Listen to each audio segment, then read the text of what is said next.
Hey guys, welcome back to Affordable. Now today there's a lot of different news, but first I want to start reviewing the match that happened yesterday between Real Madrid and Valencia. Now it was a tough match for Real Madrid. Valencia is one of the best teams in La Liga right now. But I do disagree with some people that were saying that Real Madrid played a bad match. Now, I don't think Real Madrid played bad, honestly. I feel like the problem was that there were so many chances that they missed, especially Benzema. I think that he had 9 chances that he couldn't score. So that obviously hurt the team. And this is kind of bringing back the question, should Real Madrid bring another forward? Now, personally, I feel like Benzema playing style fits perfectly in Real Madrid. I mean, he's not a forward like Suarez is. Suarez, basically, his best skill is to score a goal. Benzema's best skill is to connect with other players. And that is why Cristiano Ronaldo lost playing with Benzema, because he knows that when Benzema gets the ball, the first thing that he's going to try to do is pass the ball to someone else. Now, that is different from most forwards. I mean, most forwards would probably try to go for the goal, but Benzema doesn't play like that. Benzema's playing style is basically try to connect with someone else. So I don't really know if another forward will work in Real Madrid. Also, I don't feel like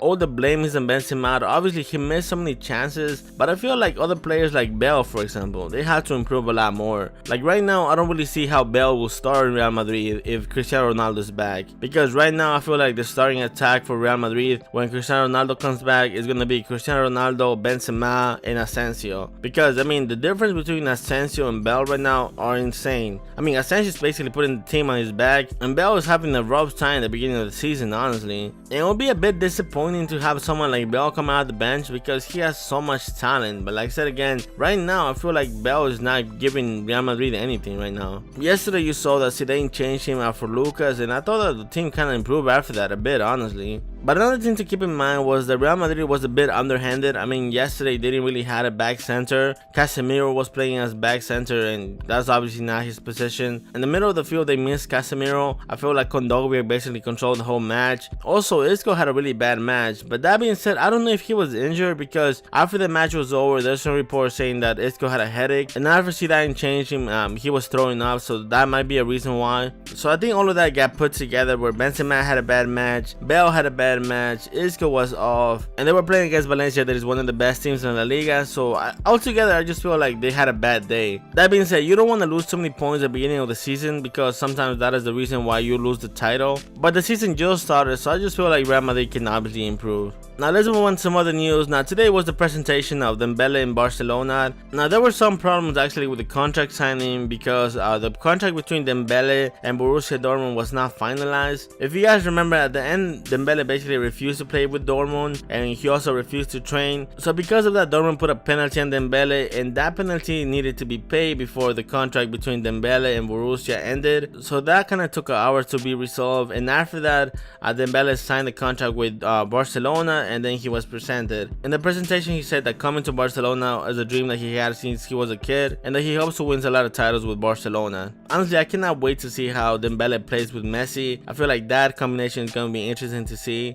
Dembele definitely has the tools to succeed in Barcelona. I feel that he's going to fit perfectly into the team. He's basically what Barcelona needed right now. I do feel that Barcelona overpaid for Dembele, but that was definitely the player that they needed. So I mean, if that's something that they needed and they have the money, they definitely had to go for it. Now let's talk about Mbappe. Now I told you guys that Mbappe was being pursued by PSG, and it seems to be that they finally reached a deal with Monaco and with the player. So now the deal is done. Now the problem that they have is that the UEFA is putting a stop into the transfer because of the financial fair play rules. Obviously this year already PSG is spending 222 million on Neymar. Adding to that the 180 million euros that they were going to spend on Mbappe, that will bring a total of 302 million euros. And that is obviously not including the salary of the players. But it seems to be the PSG doesn't really care about the financial fair play rules. They actually found a way to outsmart UEFA. So how they're gonna do this is basically that Mbappe is gonna come this season to PSG as a loan. It's not gonna come as a transfer, just as a loan, with the option to buy him next season for 180 million euros. So this year that 180 million euros will not be added to the Neymar deal. This will be transferred to next year, and next year that will be basically the big buy that they do, the 180 million euros for Mbappe. So with that, they will be avoiding the financial fair play rules. Now if PSG can get away with this, I feel like the financial fair play rules are the stupidest things ever. Why would you have rules that can be easily avoided by just making a loan with the option to transfer next season? Like, that makes no sense, honestly. If UEFA allows this to happen, this can really hurt football, because like I told you guys before, the rumor is that PSG is getting their money from the Qatar government, and whenever you add a government into football, that's never gonna end well. So I really hope the UEFA doesn't allow PSG to more than so easily, but the way that things are going, I think that PSG is gonna get away with it. So yeah guys, that's all the news that I got for you guys today. I hope you guys enjoyed the video. If you guys did, please don't forget to leave a like and subscribe to the channel. I hope you guys have a great day guys. Take care guys. Peace.